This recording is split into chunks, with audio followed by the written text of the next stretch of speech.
What's going on, everyone? Welcome back to the Rambling Men Sports Podcast.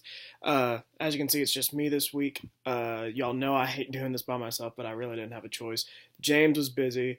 Couldn't find anyone else to do it with, so I just said, screw it, I'm going to do it by myself. So it's just me today. It is currently 2 o'clock in the morning. Just got off work not long ago. Only time I can do it.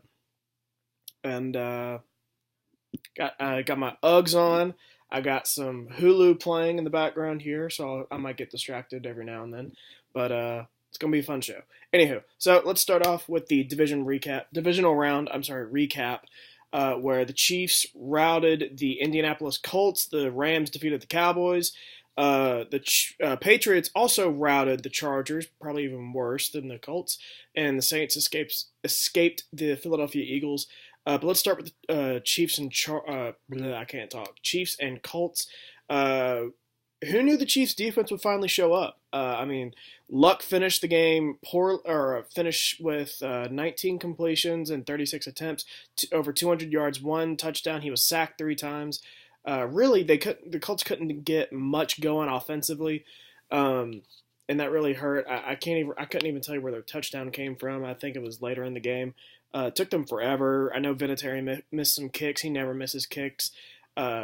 Just a bad snowball effect for the Colts. In my opinion, maybe you play that game again. I think it's a little closer, but just that day, I think it was just the Chiefs had their number, and the score was obviously not very close because of that. But even in the snow, Patrick Mahomes looked fantastic. I wasn't sure how he'd respond to the postseason, and I'll get to this a little bit later. It doesn't seem like it phases him at all. He was airing it out. Damian Williams is running the ball well. Andy Reid making smart. We all know he's a great coach, but Andy Reid's making good decisions. This team looks really good, man. If they play like that this weekend, good luck to the Patriots. But anyway, so the Rams and Cowboys game, and they beat them 30-22. It really wasn't even that close. At one point, the score was 23-7. Then another point, it was 30-15 with just a few minutes left. And then the Cowboys had a late touchdown and cut it to 8 points. Then an onside kick with, I think it was like under a minute left. So really wasn't that close of a game. But the big storyline was the Rams dominating the line of scrimmage with 273 rushing yards. Jared Goff held in check. He made a couple of big throws but didn't have any touchdowns. Didn't kill the team either with no interceptions. It went about the way I thought it would go. Honestly, this game did. If anything, I would say the Cowboys got off to a fast start. I think the Rams, I don't remember them getting too cute in the red zone, but they just couldn't finish drives. They kept kicking field goals, and Cowboys would answer early on with a touchdown. So you could argue that the Cowboys got off to the hot start. They had the early lead, and then the Rams dominated. They outscored them, roughly 24-15 after that point. So, the Rams pretty much had that game in check. Even when I think the game was either 7-3 or 3-0 or 6-0 when the Cowboys finally scored a touchdown to take the lead, it felt fine. Like I was a little worried because I obviously wasn't cheering for the Cowboys, but I remember just thinking they're moving the ball well. They're gonna be fine. So, and the Rams ended up winning. By the way, recapping our picks from last week. Let me look at those again. I forgot to mention this. We did not have good weeks. Where did I put those? Not very professional. Okay, so our divisional round picks. James had the Colts. He got that wrong. He had the Cowboys. He got that wrong. He had the Chargers. He got that wrong. And he had the Saints, so he got that right. So James finished 1-3. I picked the Colts, got that wrong. I picked the Rams, got that right. I picked the Chargers, got that wrong, and I did pick the Saints. So I finished 2-2. James finished 1-3. I think that puts us even. He was 4-0 last week, 1-3 this week. That's 5-3? Yeah, 5-3. Maybe we're not even. I was 3-1, 2-2. Okay, so I think I'm still down 1, if I have that right. And I suck at math. But I think we're about even or within 1. But anyway, I'll get our picks later in. I won't reveal. I'll reveal mine on here. I'll reveal James probably today at some point. I'll text him at some point and get his picks, but I won't reveal his during the podcast. So moving on, Patriots completely destroyed the Chargers, and boy, do I feel foolish. I like that was one of the games I felt good about. Like I knew I was being bold. I felt better about the Colts beating the Chiefs, if I'm being honest. But I thought the Chargers would put up a better fight. I didn't factor in the weather, which was a huge mistake. But the Chargers were not prepared. I heard someone on a podcast I listened to say that Joey Bosa, the defensive lineman for the Chargers, was mic'd up for the game. And he said something like, I can't feel my arms in the first quarter. And the host of the podcast that said something along the lines of, you're not going to win. When one of your best defensive players is saying that. So just Chargers were never really I shouldn't say never really in the game. I think they answered after New England went right down the field, scored a touchdown, and I think the Chargers answered right after that with a touchdown. I was like, okay, they're gonna make this a game. And then I think the Patriots had a 28-7 lead at halftime, 35-7 lead at halftime. Just never had a chance. And then they obviously took their foot off the gas in the second half, only scoring 6, and the Chargers scored, 21 roughly. Just not a very competitive game. I wanted to go to see that game. Like, I don't have cable. I wanted to go to a bar and watch that game. And then as soon as I saw it was like 21-7, I said, forget it. I'm not going out. That game's over. But, I mean, the Chargers never could get anything going. Those Patriots have a good secondary. Obviously, they played very well at home. And I think a banged-up Melvin Gordon was the difference maker. You got to have balance, I think, to beat New England. You're not going to go in there and air the ball out 51 times like the Chargers did, or Phillip Rivers did, I should say. You're almost certainly not going to beat the Patriots with that formula. You got to run the ball. The Patriots were running the ball. Shockingly, they were running the ball well. Sony Michel, really good player. 24 carries, 129 yards, 3 touchdowns. They established the run game, and I guarantee you that's why they won. You got to have balance when it comes to the postseason.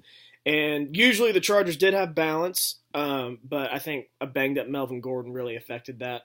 But yeah, anytime you go into Foxborough throwing the ball 51 times, you're not going to win. And then lastly, the Saints escaped the Eagles, and I mean escaped. Eagles jumped out to a 14-0 lead. I remember texting James. They had jumped out to a 14-0 lead. I think they had just gotten a turnover, or they had forced a punt and were kind of driving. They had some decent field position. And I remember texting James and being like, about to get out of hand right here, about to get out of hand, about to get out of hand. And he didn't like that. And yeah, didn't go the way he wanted, obviously. He's probably still bummed about that. But after the Eagles jumped out to a 14-point lead, the Saints scored 20 unanswered points. And honestly, like when it became, I can't remember I think it was 14-10. Or 14, I think it was 14-10. Eagles still had the lead, but I was like, this is slipping away, it's slipping away. And then it was 14-13. They still had the lead, but I was like, they ain't stopping them. Saints got the ball back, scored, took a 6-point lead, which felt insurmountable. Eagles couldn't do anything with the ball. I couldn't figure out why they were throwing the ball so much. It must be just because, I mean, I think they were panicked a little bit. Obviously, Wendell Smallwood, even though I love him, he's a WVU guy. He's not a household running back. Same with Josh Adams. Neither of them are household running backs. And I think the absence of not LeGarrette Blount, but Jay Ajayi finally reared its ugly head. And I don't remember Darren Sproles even being in the game. I don't know if he's hurt or not, but I think lack of a run game for the Eagles really hurt because the Saints are really athletic in the secondary, and they're just a tough team to throw the ball on if you don't have a sufficient run game. And the Eagles clearly didn't. But it was a really good run for the Eagles. They helped me out, beating the Bears, getting into the postseason over the Vikings. They really helped me out with that. So I'm happy for the Eagles. I'm bummed for my boy James that they didn't make another kind of deep run. But neither of us really expected them to make a run, at least get this deep, and it didn't look like they were going to make the postseason. So Even though I'm kind of turned off by him recently, I did see something from Colin Cowherd basically saying, uh, like don't sell your stock on the Eagles, and I 100% agree. This Nick Foles Carson Wentz controversy, it's gonna be settled this spring. I promise you, they're gonna side with Carson Wentz. I know Nick Foles has done some great things for him. He won a Super Bowl. He got them in the postseason this year, but Carson Wentz, that's his job. That's his team. He's the franchise. They traded all those assets to get him. He's going to be the guy next year. I promise you that. So poll question, which do you think was the most or the more dominating performance in the divisional round? Chiefs defense holding the Colts to 13 points, Rams rushing the ball 273 times, or the Patriots routing the Chargers? If I'm being honest, I got to go probably Rams rushing or picking up 273 rushing yards on against the Cowboys defense, which was really good all year, really good against the run. And I mean, the Rams aren't terrific up front offensively. They got a really good left tackle in Andrew Whitworth, but the interior is kind of weak. That's the weak spot of their offense, and they just kicked the shit out of the Cowboys in that game. I mean, it's just a testament to Sean McVay and the Rams' offensive staff. They were like, hey, we're going to go out there, we're going to punch them in the mouth. And the Cowboys never responded. They clearly just couldn't figure things out. Amazing what happens, like I said, when you got a balanced offense. So more NFL news, some coaching staff changes. The Cowboys fired Scott Linehan as their OC. Doesn't make a ton of sense to me. This really doesn't. Like, I'm all for the Cowboys sucking and making bad personnel decisions because it makes me happy. But I don't understand why Linehan is gone. I mean, this offense was inept before they traded for Amari Cooper. And then I felt like he did a pretty good job of assembling the offense once they got Cooper, figuring out what they're good at. Let's get back to running the ball. Let's not throw the ball so much. Let's get Cooper the ball. And it's all worked out for them. I don't understand why they got rid of him. I really don't. He wasn't the issue. And did anyone think this team was going to be better than 10-6? I sure didn't. I struggled. I had them in the postseason and the preseason, then I backed off on it just because I didn't like some of their injuries in the preseason. I don't even remember Travis Frederick, their starting center, playing this year. But yeah, do they think they should have done better? And Scott Linehan's the reason why they only finished 10-6? No, they're at that point because of Scott Linehan. So getting rid of him doesn't make a ton of sense to me. Like, he's part of the reason why they were there, along with Leighton Vander Esch and some of the pieces they added, like Amari Cooper. Just doesn't make a ton of sense. The other news, a poll question. Do you think firing Scott Linehan as offensive coordinator is going to fix anything with the Dallas Cowboys? I say no. I mean, they could fool me, go out and get somebody better. Who knows? But fire him doesn't solve anything. Doesn't solve anything. This is Jerry Jones being Jerry Jones. I swear to God. Just doesn't make any sense. I wish James were here because I know he'd back me up on this. He's the reason why they were in that position. He's the reason why they were in the divisional round. It just doesn't make any sense. I don't know why you get rid of him. Then the other coaching staff news: the Packers hired Nathaniel Hackett as their new offensive coordinator under Matt LaFleur's new staff. So obviously the Packers are my team, and I talk about this in depth. I was not a fan of them hiring Matt LaFleur. I hated this move at first, just because I'm not a fan of anyone on the Jacksonville Jaguars coaching staff. Or, I'm sorry, the offensive side of the staff, just because they're so inept. However, once I started to dig into this, I kind of like it.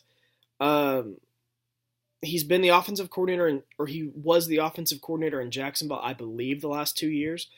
And in 2017, despite the fact that you have Blake Bortles as your quarterback, you're very one-dimensional on offense with Leonard Fournette. You don't have a ton of playmakers on the perimeter. You don't have a premier tight end. Your offensive line is okay, but despite all of that, they were really good on offense in 2017. I didn't even realize this. They were number 6 in total offense, number 5 in scoring offense, and had the number 1 rushing offense in the NFL.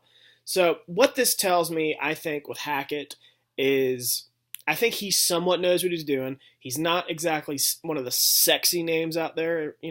I use the term sexy, just it makes, like it's, attractive names, I guess, is a better, but he wasn't one of the attractive names out there, but I think he's effective. Clearly he made do with Jacksonville, despite, like I said, a one-dimensional offense with a somewhat average offensive line. I think that was proven this year. And then Blake Bortles as your quarterback, and you were top 10 in 3 of the best offensive statistical categories in the NFL. So he's not the reason for Jacksonville's struggles this year. You can only do so much with Blake Bortles. NFL teams are going to figure out how do you attack this guy. Yeah, they were good last year, but how do you attack him this year? It's happened to Dak Prescott. He has a great rookie year. Then years 2 and 3, he's not quite as good. So NFL teams aren't dumb. NFL coaches aren't dumb. They're going to figure this out. So now he comes to Green Bay, where he's going to work with LaFleur. I'm still not a fan of. But he's got Aaron Rodgers. He's got Devontae Adams. He's got a pretty good offensive line. It's probably going to be revamped this offseason. And then you got, I think, 2 running backs in Aaron Jones and Jamal Williams that could be really good. They're going to add to that running back rotation. But what this tells me is I think the Packers are going to start running the ball more. Look at what's happened in New Orleans since they added Alvin Kamara and kind of like a resurgence with Mark Ingram. They're better. When you have Drew Brees back there slinging it 50 times a game, you're going to win some games. But if your defense is playing poorly, you're not going to win a ton of games, especially if you don't have a balanced offense. So I am expecting Green Bay to really revamp its offensive line in the interior specifically. Probably get a pretty good running back to add to this rotation, have some competition, make things a little bit more interesting. And I think the Packers are going to be a very run-heavy team in the future with Hackett and LaFleur on the offensive staff. So switching to college.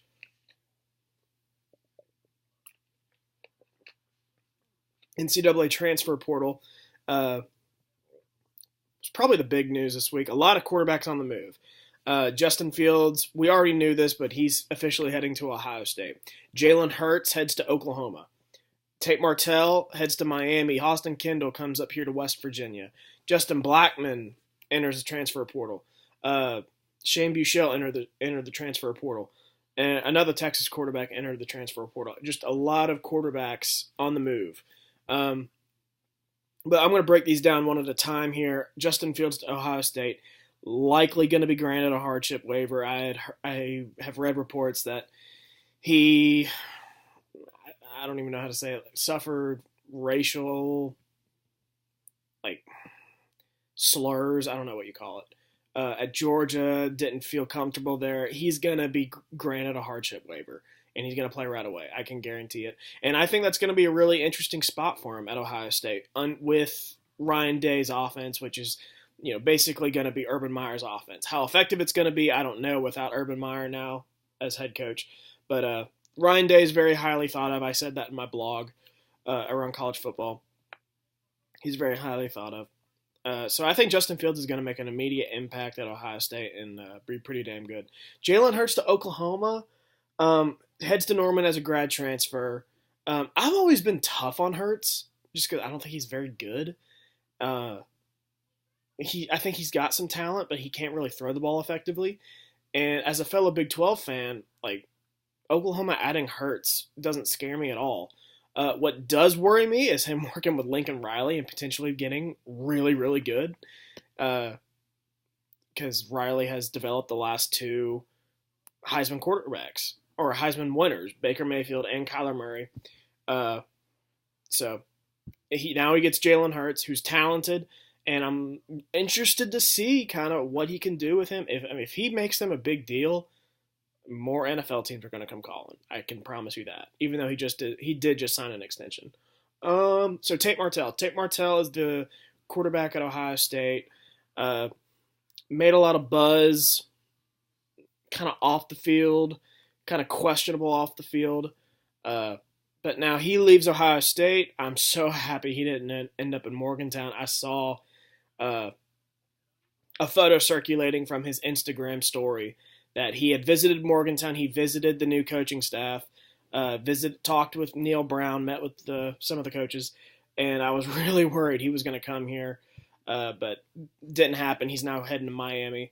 So a little relieved with that. I have a few friends in my grad school program that one of them grew up in Nevada, where Tate Martell's from, and has nothing but bad things to say about him. Another one of my friends is a big Ohio State fan. He can't stand him. So I'm really happy Tate Martell's not coming to Morgantown. That being said, he's a perfect fit for Miami. He's got that, kiss my ass attitude. He's got the swagger for the U. He's kind of an asshole. It's a perfect fit. Let's be honest. It's a perfect fit. I don't think he's going to play right away. He might be granted a hardship waiver because of the whole Urban Meyer thing. Look, hey, I didn't expect my coach to resign. But one of my other coaches got arrested for allegedly hitting a woman. Zach Smith. So he's probably going to be granted a hardship waiver. I'm not 100% sure. He's not going to graduate, though. So he's not going to be a grad transfer, so that's out the door. It's going to depend on a hardship waiver, and he just might get it. It won't be I'm not as convinced about him as I am Justin Fields. Fields is going to. Tate Martell, I'm not so sure.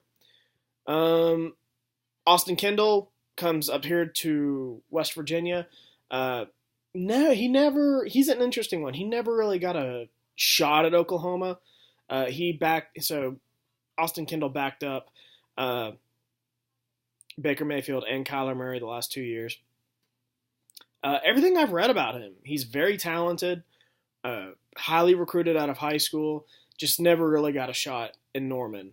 That's going to happen when you are in the same position room as two Heisman Trophy winners. You're not going to really see the field.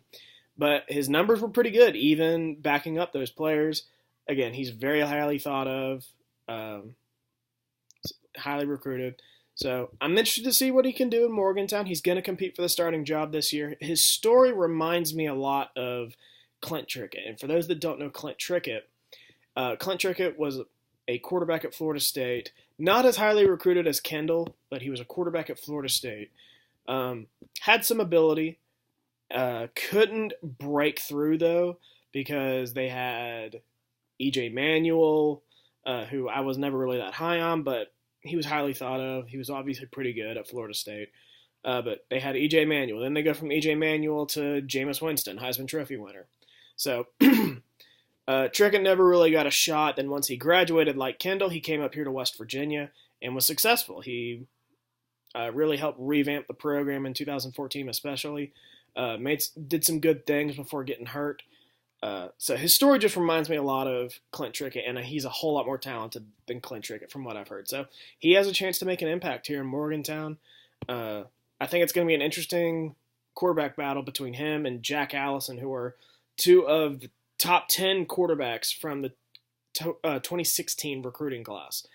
So West Virginia's got two of the top 10 quarterbacks from a recruiting class from a few years ago, and also considered the top 20 quarterback from last year's class, 2018. So going to be an interesting quarterback battle in Morgantown. I'm curious to see if Neil Brown tries to add a fourth quarterback. I'm hoping he does because I like quarterbacks. But so then the other guy, Justin Blackman, another Florida State quarterback transferring. This is like the fourth one in the last 5 years. Clint Trickett. Who was the guy? They had two guys go on Last Chance U. I think DeAndre Johnson was his name. Malik something was the other guy. I want to say Malik Henry. I don't think that's right. Those two, and then now this guy. At least four quarterback transfers out of Florida State. Like, what's happened with Florida State, man? National champions 5 years ago. New Year's Six Bowl win 3 years ago. I know Jimbo leaves, but he must have seen the writing on the wall. They have struggled at the quarterback position really since Jameis Winston left. I think they hoped DeAndre Francois would break through. He really hasn't. He's been okay. Justin Blackman really wasn't that great in relief of him. So interested to see where he goes. I doubt he. I mean, I highly doubt he goes to any of these schools I just mentioned because I think they've already filled their uh, quarterback transfer slot for the offseason. But I am interested to see where he goes. I've heard Shane Buechele's heading to SMU. Don't know how accurate that is, but I think this is going to be still an interesting few weeks with the NCAA transfer portal. Which brings me to a poll question. Which transferring quarterback will make the biggest impact with their new school? Justin Fields, Jalen Hurts, Austin Kendall, or Tate Martell? I'm going with Justin Fields. I think he's perfect for Ohio State's offense.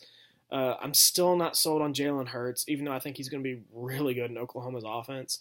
But that's going to depend a lot on if he can throw the ball. So we'll see. I think Lincoln Riley will get it fixed, but Justin Fields feels like a natural fit in Ohio State's offense. And the jury's still out on Austin Kendall and Tate Martell, so we'll see. Staying in college football, a record 135 underclassmen declared for the NFL draft. I'm not really sure how to feel about this. I don't think it's a big deal. I know they just had this record broken a few years ago with like 132. Now it's at 135. I mean, I don't have a huge problem with it. I think we're just in that culture of, we're in this culture and we've kind of told these kids, like, go get your money. And I don't have a huge issue with it, man. Go get your money. That's why I don't have a huge issue with players sitting, kind of meaningless bowl games. I don't hate Will Greer for sitting the Camping World Bowl. Like, you're going to make your money. I don't blame you for sitting out. So I think this is the culture we're living in. Kids want to make their money. Not that they're acting selfishly. I think they want to take care of their families. Make money that they feel that they earned, and I think they're entitled to it. So do you think it's poll question, do you think it's bad for the sport? I'm going to say no. I don't think it's a big deal. Why is it a big deal? They're making money.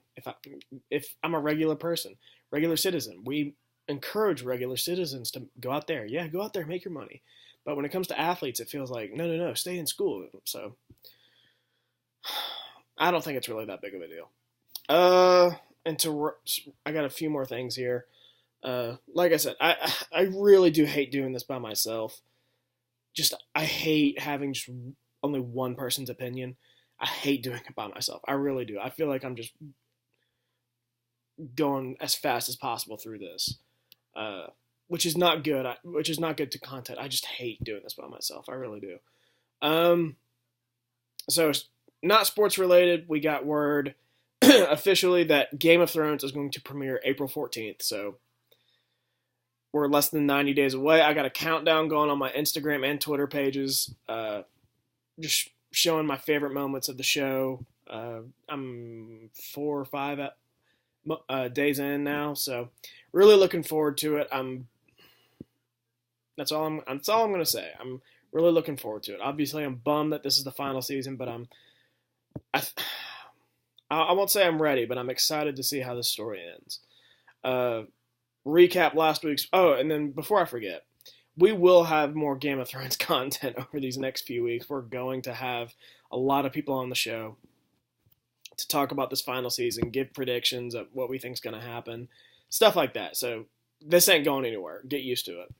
Recap last week's poll questions. With a strong finish to the regular season, including a playoff win, do you think Jason Garrett and Dak Prescott have secured long-term job security with the Dallas Cowboys? 57% said yes. That's not surprising. Do you think Clemson is the new dynasty in college football right now? 80% said no, which is, I don't want to say is a little surprising. I think a lot of people like me still give Alabama a ton of respect. Do you think Kyler Murray will be drafted in the first round of the NFL draft? 100% of the vote said yes. Which NFL team do you think made the worst coaching hire? Unfortunately, 72% thought my Packers made the worst decision hiring LaFleur, which I find a little surprising. I thought Cardinals hiring Kingsbury would get more attention, but him and Freddie Kitchens only got 14% of the vote. All right, so conference championship picks. Start things off in the NFC. Rams are at the Saints. Saints are a 3.5-point favorite. I'll tell you what, if the Rams play the way they did last week against the Cowboys, they're going to win this game because the weakness of the Saints defense is in the interior. Sheldon Rankins has been great, but they don't have another defensive tackle to make plays. I don't think their their middle linebackers are very good. So there's a weakness in the interior of the Saints defense. And if the Rams run the ball as effective as last week, they're going to win. Keep Drew Brees off the field. Keep Alvin Kamara, Michael Thomas off the field. That's huge for them. However, the Saints still had the number 2 rushing defense this year, despite having sort of a weak interior. I think they're going to be able to slow them down. They have a crazy athletic secondary that I think can contend with the Rams' passing attack and slow down Jared Goff or make him struggle. I don't think they're going to have any issue stopping the Rams' passing attack. It all comes down to if the Rams can run the ball. If they do, they got a shot. But, however, in the Dome, Sean Payton, Drew Brees, I think they get it done. I don't think the Rams are going to have an answer for Alvin Kamara or Michael Thomas. I think the Rams will keep it very close, but I'm going to go Saints to advance to the Super Bowl 27-26. AFC Championship. Patriots at the Rams. Rams are just a 3-point favorite. That line really makes me want to take the Patriots. It's so easy to take the Patriots too, just solely because of name. However, I don't know if I can do it. They showed me a ton last week with their commitment to run the ball with Sony Michel.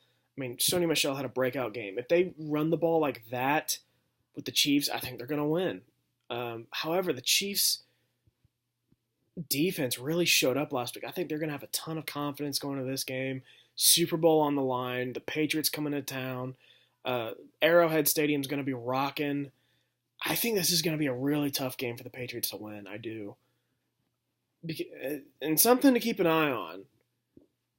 The number 1 seed in the AFC has advanced to the Super Bowl every year since 2012. 2013, the Broncos had home field advantage in the AFC, advanced to the Super Bowl. 2014, the Patriots had home field advantage in the AFC, advanced to the Super Bowl. 2015, the Broncos had home field in the AFC, advanced to the Super Bowl. 2016 was the Patriots, advanced to the Super Bowl. 2017, last year, was the Patriots. They advanced to the Super Bowl. Chiefs have home field this week. I think they're going to get it done. I don't like picking against the Patriots again, but a little nugget of information here. In the Tom Brady and Bill Belichick era, not just in the last 10 years, in the last 15 to 16 years, the Patriots are 3-4 in postseason road games, 1-3 in their last 4. Also, Brady's numbers aren't very good on the road in the postseason. 59.2 completion percentage, 1,700 yards, and what did I say? 7 games, averages out to about 250 yards per game. 8 touchdowns, 8 interceptions, 82.3 passer rating. Not very good. Take away his best game, and the numbers get even worse. 58%, 1,500 passing yards, 6 touchdowns, 8 interceptions, and a passer rating of 74.2. Patriots aren't... Brady... Look, I think Brady's great. The numbers don't lie. He's not very good on the road in the postseason. I think the Chiefs' front 7, with Chris Jones, Dee Ford, and Justin Houston, will find a way to get to Brady. I don't like picking the Chiefs over the Patriots. I really don't. But the Patriots barely escaped Foxborough with a win against the Chiefs a few weeks ago. I I think they're going to be motivated. I think this team is motivated. I don't think the moment's too big for Patrick Mahomes. He has slung it. He's played so well this year. I don't think it's going to affect him at all. There's just something about Arrowhead Stadium. Tom Brady has struggled there in the past. I know Andy Reid isn't great in the postseason. I'm going to take the Chiefs, though, to win and barely cover. The spread's 3. I say they win by 4. 28-24 Chiefs. So, poll question now. Which team do you think is most likely to win this weekend? I'm going to go Saints just because the Chiefs are playing the Patriots. I don't trust either of those teams. I don't trust the Chiefs to beat the Patriots. I don't trust the Patriots to go on the road and win in the postseason. I just gave you the numbers. They don't play particularly well on the road in the postseason. And they haven't even been very good on the road this year. I think they're 3-5 on the road this year. So not just in the past, this year they've sucked on the road. So I'm going to go Saints. I feel pretty good about picking the Saints, even though I really want to take the Rams just off their performance last week. But I'm gonna go Saints. Just Superdome, Drew Brees, Sean Payton. It feels like they're on a mission. So wrapping things up. I told you I hate doing this. I hate doing this by myself. I really do. We're 36 minutes in of me talking to myself pretty much. That's why I don't like it. But got to get content out there. But so final thoughts. I don't know what you guys think, but I feel like we've been going through the motion. I've been meaning to talk to James about this. It feels like we're just going through the motions with this thing, and that's not fair to you guys. It's definitely not fair to you guys. You guys enjoy our content, the tens of you that do. So I'm going to try to put more effort into it. I'm going to try to put more effort into, note taking. I felt like when we first started this thing, which by the way, we've been doing this for over a year now. I meant to say that a few weeks ago, but happy birthday to our podcast. But I'm going to try better to improve our content. It's going to be really hard these next few weeks because I'm back at grad school. New semester just started. I'm going to try like hell to get content out on a weekly basis. If I can't, though, we'll see. Football season's about to wrap up. I'll try to definitely get something done for the Super Bowl at the least, but it's basketball season. I'm probably not going to have content come out every week for basketball season. But yeah, just letting you all know, I feel like we've been half-assing it. I'm going to let James know, and I'm going to hope to. If I'm wrong, feel free to email me if you think I'm wrong. Text me if you think I'm wrong. For those that have my number, message us. And anyway, tell me if I'm wrong, that you love our content, but give us suggestions. We would very much appreciate it. So, yeah, that's all I got to say. Kind of a boring show. I've said it already too much, but I hate doing this alone. I don't think it's nearly as good of a show when it's just one person. But anyway, so that's it for me. Enjoy your weekend. Tune in next time.